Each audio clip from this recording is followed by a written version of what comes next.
का अपडेट यही आ रहा है सामने कि एक राजस्व कर्मचारी बिहार सरकार के राहुल जी का नाम आ रहा है। तो मैं यही कह सकता हूं कि अभी बहुत सारे राहुल छिपे हैं, वो भी आएंगे सामने। और मैं बिहार के छात्र जो बीपीएससी में बैठे थे, अन्य परीक्षाओं में बैठ रहे हैं, उनके लिए इतना ही कह सकते हैं कि आपके गुड्डू बाबा, आपका जो बीपीएससी का पेपर लीक हुआ है, जो नुकसान पहुंचा है हमारे बिहार के छात्रों को, यह मैं बर्बाद नहीं होने देंगे। और मैं बिहार में भ्रष्टाचारियों को चैन से नहीं रहने दूंगा।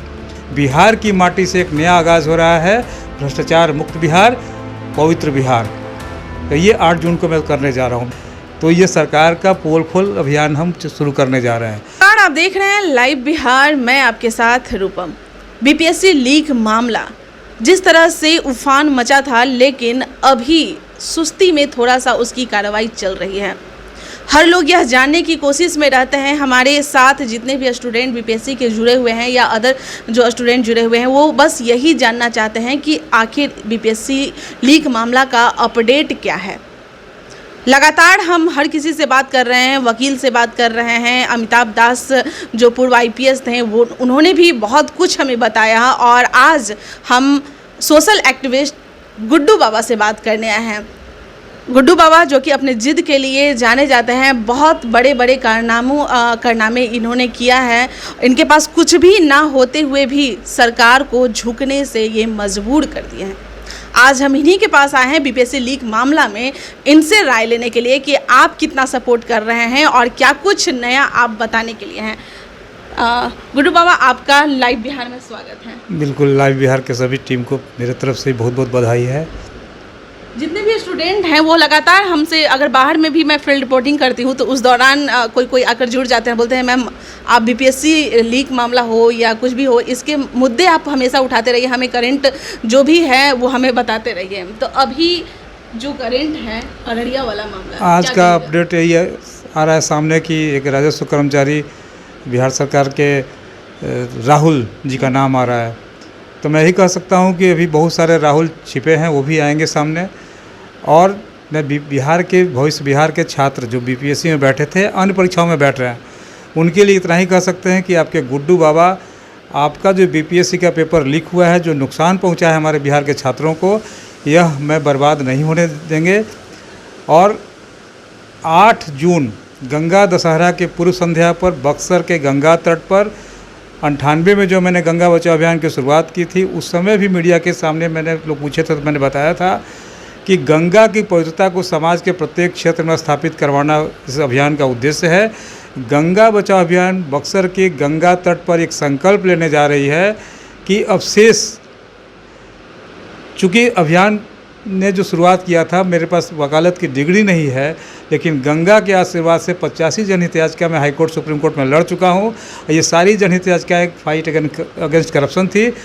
नए आगाज़ के साथ बीपीएससी का जो परीक्षा है वो तत्कालिक कारण बना है, क्योंकि किसी भी घटनाक्रम का एक तत्कालिक कारण बनता है। तो हमारे जीवन में बीपीएससी क्वेश्चन लीक जो हुआ है तत्कालिक कारण बना है। और मैं बिहार में भ्रष्टाचारियों को चैन से नहीं रहने दूँगा, क्योंकि जब पेपर लीक होता है किसी जाति विशेष के लोग बच्चे प्रभावित नहीं होते, वो हमारे बच्चे प्रभावित हुए हैं, समाज के बच्चे प्रभावित हुए हैं। और जिन्हें जो खेल खेलना है, जाति पार्टी धर्म का खेल खेले। बिहार की माटी से एक नया आगाज़ हो रहा है, भ्रष्टाचार मुक्त बिहार, पवित्र बिहार। तो ये 8 जून को मैं करने जा रहा हूँ। बीपीएससी के छात्रों के का जो क्वेश्चन लीक है, ये तत्कालिक कारण मेरे जीवन में बना है। बिहार की माटी से एक नया आगाज़ आप किस तरह से करने वाले हैं? ये हम लोग छात्र होंगे, हमारे साथ अधिवक्ता होंगे, सामाजिक कार्यकर्ता होंगे। हम लोग बक्सर के गंगा तट पर रामरेखा घाट से शुरू करेंगे और पटना होते हुए हम लोग भागलपुर तक जाएंगे। ये लगभग 400 किलोमीटर की यात्रा है। और हम लोग जगह जगह ये मैसेज छोड़ेंगे कि अब समय आ गया है कि जाति पार्टी धर्म से ऊपर उठिए, क्योंकि सरकारें बरगला रही हैं। आपके पास आपके बच्चों के लिए सरकारी नौकरियां नहीं हैं। हमारे जो समाज के सबसे नीचे स्तर के जो लोग हैं, चतुर्थवर्गीय कर्मचारी, ये बंधुआ मजदूर बना दिए गए। ये 4000-5000 में लैट्रिन और बाथरूम साफ़ कर रहे हैं। ये बेचारे जाकर जब कुर्सी साफ़ करते हैं तो उस पर तौलिया डालते हैं, तो हमारे मंत्री जी और हमारे आईएएस महोदय जाकर ठसक के साथ बैठते हैं। समाज का सबसे मजबूत पिलर को हमारे राज्य में 40 साल में बंधुआ मजदूर बना दिया गया। बंधुआ मजदूरी मुक्ति अभियान भ्रष्टाचार मुक्त बिहार, पवित्र बिहार के साथ हम लोग इसको आगाज़ करने जा रहे हैं। आपने कहा कि सरकार के पास अब नौकरियां देने के लिए नहीं है, लेकिन सरकार तो लगातार आरक्षण दे रही है कि इतने आरक्षण होंगे तब हम यहाँ पर नौकरी आपको निश्चित तौर पे हमारे समाज के हर आरक्षण लेने वाले बच्चे और सभी लोग समझेंगे इस चीज़ को कि आरक्षण जो है अब किसी काम का नहीं रह गया है। क्योंकि जब आपकी लड़ाई अब ये होनी है कि सरकार प्राइवेटाइजेशन क्यों कर रही है, और सरकार में बैठे हुए लोगों ने अपने चुनिंदे लोगों को ठेकेदार बना दिया है और उन ठेकेदारों के माध्यम से बंधुआ मजदूरी सरकार करवा रही है।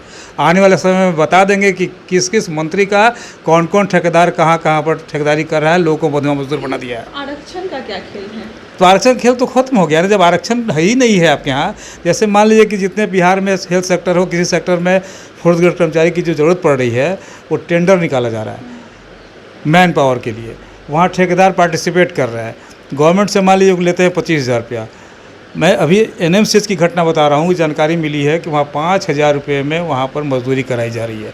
बिहार के मुख्यमंत्री को सोचना चाहिए कि 5,000 रुपये में उनके बच्चे कैसे पढ़ेंगे, क्या होगा उनका, ये सोचने के लिए लोगों के पास नहीं है समय।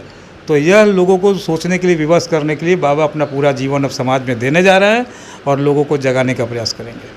चलिए, लगातार ये हर किसी जब बयान दे रहे थे हर कोई लोग, तो ये कह रहे थे कि किसी को भी एक आगे आना चाहिए और ये जो नीति जो चल रही है बिहार में शिक्षा नीति, उसको सुधारने के लिए, मगर सरकारी महकमे के लोग नहीं होने चाहिए। क्या कहेंगे, क्या आप उसके लिए तत्पर हैं, आगे आ रहे हैं उन बच्चों के लिए? मेरे पास पूरे बिहार का डाटा है, मैं लूज टॉक नहीं किया हूँ। बिहार में जितने स्कूल हैं सरकारी, उनका 60% स्कूलों की चारदीवारी नहीं है, उनके यहाँ बाथरूम सही तरीके से नहीं है। और मैं निश्चित तौर पे कह रहा हूँ कि सरकार कभी कमज़ोर नहीं होती, सरकार के पास साधन है, लेकिन सरकारों ने जानबूझ करके सरकारी विद्यालयों की स्थिति को ख़राब करके रखा ताकि गरीबों के, किसानों के बच्चे नहीं पढ़ सके, अधिकार के लिए नहीं लड़ सके। तो ये सरकार का पोल खोल अभियान हम शुरू करने जा रहे हैं। अस्पतालों को जानबूझ करके, आपको याद होगा कि जब हमारी नीतीश जी की सरकार आई थी, चंद्रमोहन राय स्वास्थ्य मंत्री बने थे, PMCH के एक सेमिनार में हमको बोलने का मौका था। हमने अपने मंत्री से कहा था कि मंत्री जी, आप ऐसे विभाग के मंत्री बने हैं जिसमें सैकड़ों छेद है, ऐसे जहाज़ के पायलट बनाए गए जिसमें सैकड़ों छेद है, लेकिन आपको ये तय करना पड़ेगा कि बिहार में स्वास्थ्य की व्यवस्था आम लोग के बीच रहेगी या वो पब्लिक के हाथ से बाहर चला जाएगा। वो नहीं बोल पाए थे, और आज देख लीजिए कि सरकार जानबूझ करके अपने यहाँ की व्यवस्था ख़त्म कर रही है, सरकारी व्यवस्था ख़त्म कर रही है, और प्राइवेट लोगों को ज़मीन देने से लेकर हर काम कर रही है, उनको बढ़ावा दे रही है। और कोविड काल में बिहार में कितना बड़ा खेल हुआ है इंश्योरेंस कंपनियों के माध्यम से कि सरकारी अस्पतालों में भी लोग गए तो बचे, लेकिन प्राइवेट अस्पताल ने कौन सा इलाज किया कि उनके यहाँ 18 लाख, 20 लाख, 50 लाख का बिल बना। इस पर किसी का ध्यान नहीं जा रहा है। इन्हीं सारी कुरीतियों को लेकर के हम लोग एक अभियान चलाने जा रहे हैं और उसका मेन उद्देश्य होगा भ्रष्टाचार मुक्त। एक बात और, सूत्रों के अनुसार यह जानकारी मिली है कि जो बड़े बड़े जो अभी जो शिक्षा इसमें जो लगे हुए हैं BPSC लीक मामला में, कहा जा रहा है कि बड़े लोग जो इसमें लिप्त हैं वो नहीं पकड़े जाएंगे, बस छोटे लोगों को पकड़ के ही मामला को बस सलटा दिया जाएगा। देखिए, ऐसा है कि मैं तो बार बार बोलता हूँ कि झारखंड के एक मंत्री, स्वास्थ्य मंत्री गए, यूपी में लोग गए। मैं तो कह रहा हूँ कि माननीय मुख्यमंत्री साहस दिखाइए, ईमानदारी दिखाइए। सभी राज्यों के मुख्यमंत्री से आग्रह कर रहे हैं। हम ये नहीं कहते कि सारे मंत्री बेईमान हो गए हैं, लेकिन वैसे मंत्रियों की संख्या अकेले पंजाब में नहीं है जो पकड़ी गई है।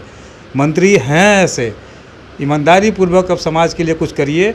हम तो बिहार के भ्रष्टाचारियों से भी आग्रह करते हैं, विनती करते हैं कि बहुत लूट चुके, अब बकस दो मेरे बिहार को कि इतना कमा चुके हो कि तुम्हारे कई पुस्त बैठ कर खाएंगे।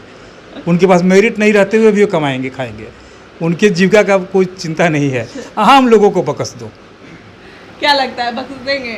बकसवा लिया जाएगा। मैं हिस्ट्री पढ़ा हूँ, फ्रांस के राजा का एक रात भर में 24 घंटे में बाल पक गई थी। जब जनता जग जाए, आपका बगल में है श्रीलंका, जब जनता अपने अधिकारों के लिए जग जाएगी तो अच्छे अच्छे की बाल रात भर में उजली हो जाएगी।